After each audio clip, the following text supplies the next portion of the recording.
સહજ ન્યૂઝ. જેતપુરમાં વિકાસના બે મહત્વપૂર્ણ કાર્યોનું કરવામાં આવ્યું લોકાર્પણ.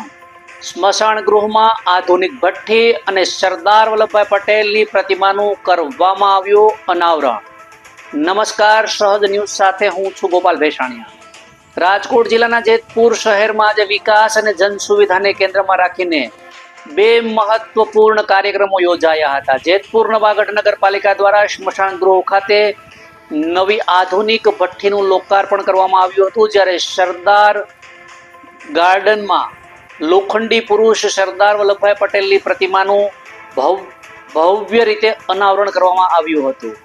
શહેરના સ્મશાન ગૃહમાં અંતિમ વિધિ માટે વધુ સારી સુવિધા ઉપલબ્ધ થાય તે હેતુથી નવી ભઠ્ઠીનું લોકાર્પણ કરાયું હતું. આ કાર્યક્રમમાં ધારાસભ્ય જયેશ રાદડિયા મુખ્ય અતિથિ તરીકે વિશેષ ઉપસ્થિત રહ્યા હતા. આ સાથે જ પર્યાવરણ સંરક્ષણનો સંદેશ આપતા સ્મશાન ગૃહ પરિસરમાં વૃક્ષારોપણ કાર્યક્રમ પણ યોજાયો હતો. મહાનુભાવો અને નગરપાલિકાના હોદ્દેદારોએ વૃક્ષોનું વાવેતર કરી સ્વચ્છ અને હરિયાળા પર્યાવરણનો સંકલ્પ વ્યક્ત કર્યો હતો.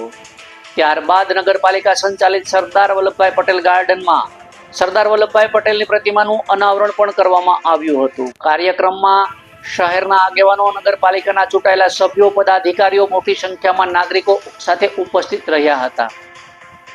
આ પ્રસંગે વક્તાઓએ સરદાર વલ્લભભાઈ પટેલના રાષ્ટ્ર નિર્માણમાં રહેલા યોગદાનને યાદ કરી તેમની વિચારધારાની જીવનમાં લાવવાનો સંદેશ આપ્યો હતો. સાથે જ જેતપુર શહેરના સર્વાંગીક વિકાસ માટે નગરપાલિકા દ્વારા હાથ ધરવામાં આવતી વિવિધ યોજનાઓ અંગે માહિતી આપવામાં આવી હતી. બંને કાર્યો શહેરના વિકાસ અને જનહિતના કાર્યોને વધુ ગતિ આપતા સાબિત થયા હોવાનું ઉપસ્થિત લોકોએ જણાવ્યું હતું.